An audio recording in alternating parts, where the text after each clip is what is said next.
In this video, we're going to be doing the full review of the Galaxy A25 5G. Stay tuned.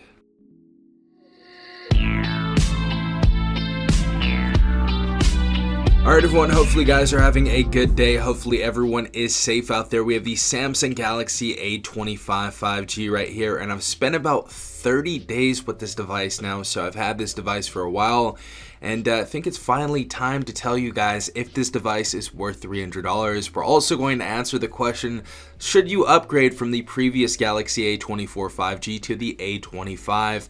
We're going to be answering all of those questions at the end of this video, but just going to give you some of my opinions and thoughts and experiences on this phone thus far. So first and foremost, obviously, the most basic thing about this device is going to be the build.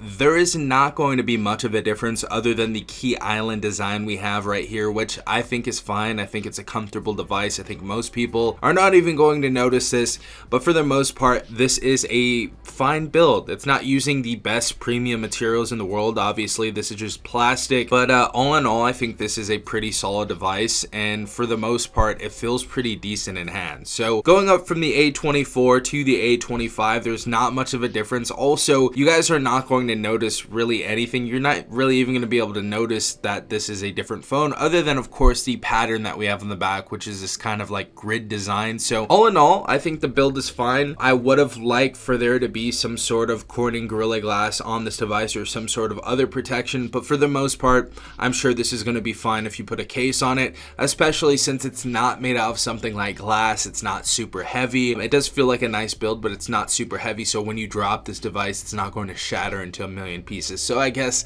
that's a decent part of the protection of this device, is that it is plastic. Just would have wished for some Corning Gorilla Glass on this, but all in all, totally fine. Alright guys, so the next thing is of course the display, and we did get an upgrade or boost from last year's display. Obviously, we still have the same Super AMOLED display, still 1000 nits peak brightness on this device as well, but instead of 90 Hertz that we saw on the Galaxy A24 5G, we actually have 120 Hertz. So obviously this is going to be a more fluid experience on here. It's going to be very, very nice and smooth. So nice to see that tiny upgrade on this device's screen. One thing though is that we still have that teardrop notch right here, or half circle, whatever you call it. I just think that's fugly. I don't think it looks really great, honestly. For the most part, no one's going to care, obviously, but we've used this for so many years now that it's just kind of played out. Not the biggest deal in the world. Again, most people are not going to care, but I have heard some people that were annoyed by that. But all in all, great looking display. 120 Hertz Super AMOLED display. Even better screen to body ratio from last year. So 84% instead of 82%. We still have that same resolution of 1080 by 2340 and a 396 ppi in this device. So we have a solid screen. You guys are going to be happy watching social media and movies and different stuff like that on this device and playing video games. It's going to look totally fine and acceptable for $300. Alright guys, so as far as the platform goes, as you guys know, we have Android 14 on this device, One UI 6.0. And what's really, really cool is we're actually going to get 4 years of operating system updates and 5 years of security patches. So we're going to go from Android 14 to Android 18 on this device. So that's, I feel like, one of the buying points on this device. I'm going to offer some other alternatives at the end of this video, but that's one of the coolest things about this phone, and that's why it kind of makes this phone valuable at $300, is because it gets support for that long. So rather than getting the Moto G stylus or the OnePlus M35G that has support for only 1 year, you're making a bigger investment for $300 instead of $250, and you're going out here and buying the A25 5G, and it's going to last you much longer, and it's going to be supported for a much longer time. Again, a lot of people, this isn't their main priority. A lot of people do upgrade every year because it's an event for them, or it's something that they like to do. They want the best and the newest, but for the majority of people out there, they just want something that works and works well. So it's nice to see that we have a very decent operating system on here now that we have One UI 6.0, and we're not using the cheaper core version of Samsung's software. So we have those flagship features on this device, and you know, we have the the Exynos 1280 inside of here.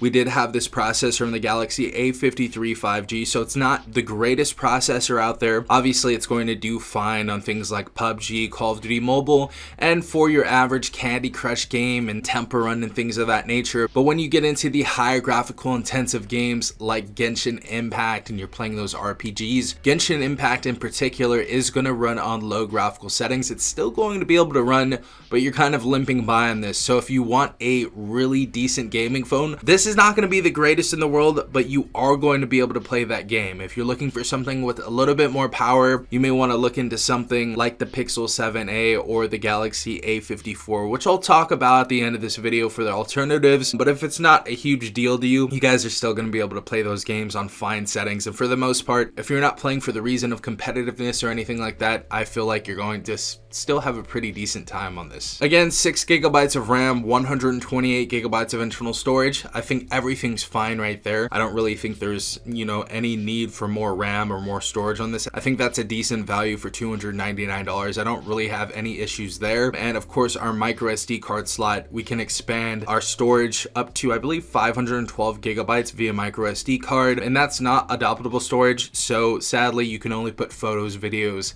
and files on that. Now, I feel like the biggest difference between this and its predecessor is going to be the camera. And as you guys know, this year we have a 50 megapixel main wide camera. Our secondary is going to be an 8 megapixel ultra wide, so this is capable of ultra wide now. And our third camera is going to be our 2 megapixel macro camera. And honestly, the video stabilization on this device this year was one of the biggest improvements. It's really decent this year. Even on the Galaxy A14 5G too, they've just did a really good job on the sensors that they put in these devices this year. So it looks decent. It definitely looks decent. They also added 4K at 30 frames per second, and that actually looks pretty passable as well, especially if you're not like running or anything like that.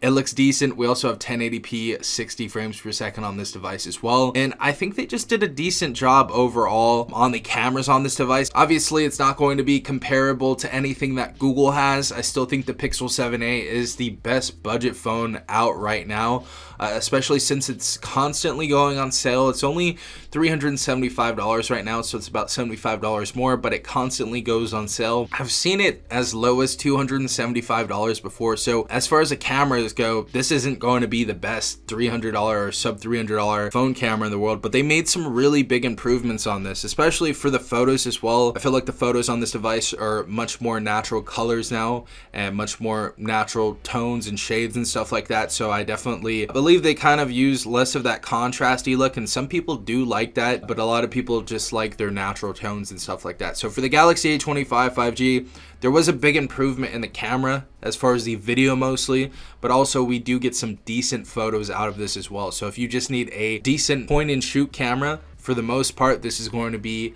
a pretty good camera for $299. Some other really cool things that we have on this device, we have stereo speakers on this. They're not the best in the world. They are going to have a tinge of tin, but for the most part, it's going to be a great experience in gaming and watching movies and TV shows and stuff like that.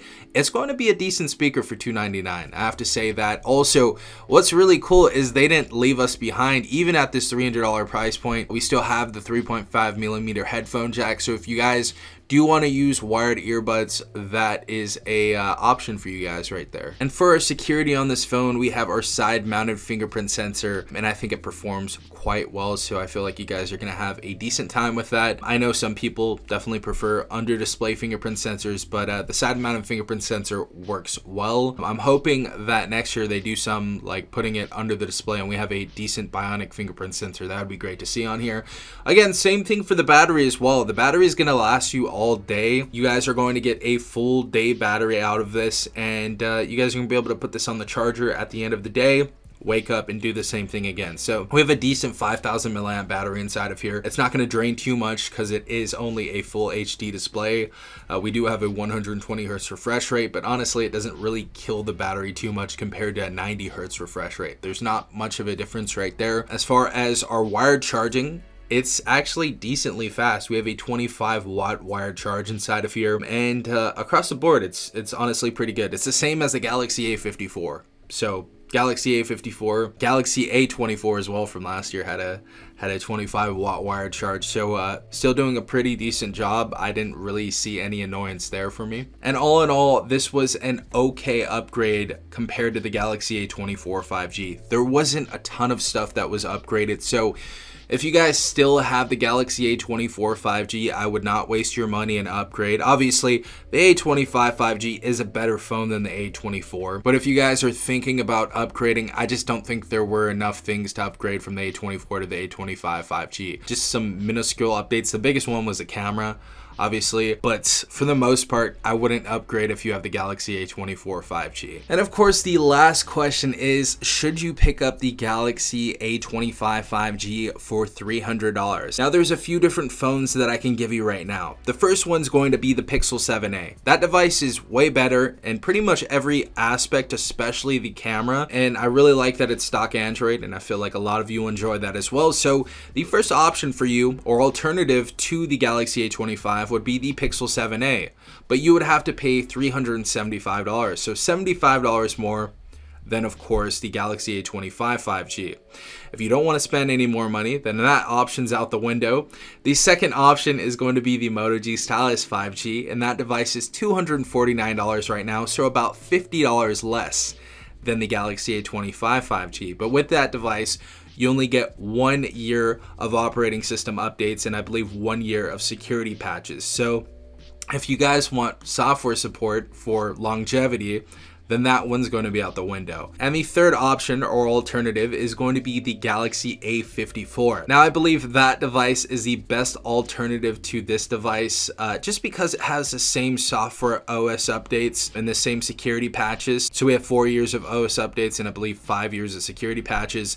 So the Galaxy A54 would be the best alternative to this, and that's going to be only $49 more. And with that, obviously, you're going to get a better build, a better processor, IP67 water and dust resistance, and of course, Corning Gorilla Glass 5. So you're going to get those niceties that you don't see on the Galaxy A25 5G. So I feel like that would be the best alternative, honestly. If I had a budget of around $300 to $350, I would pick up the Galaxy A54 5G. I feel like it would be worth it to spend that extra $49 to pick up that device. Now, I know a lot of people in the comment section down below are going to be like, the OnePlus Nord N30 5G, but that device only has 1 year of OS updates as well. So the software support is not going to be great on that device, and you're just going to be buying another phone in the next couple of years or year or so. So I feel like the best alternative for this would be the Galaxy A54 5G.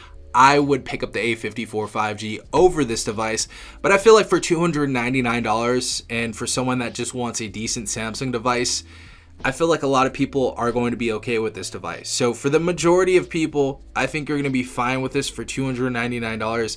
But for the extra $49, you can get the Galaxy A54. But yeah, that's just my 2 cents on this. That was my full review on the Galaxy A25 5G. I hope you guys enjoyed this video. If you have any comments or questions, leave them in the comment section down below. If you enjoyed this video though, please leave a like down below, as well as hitting the subscribe button and hitting that notification bell to be notified about more videos just like this. This has been Safon from TechRight. Peace out, Tech Gang.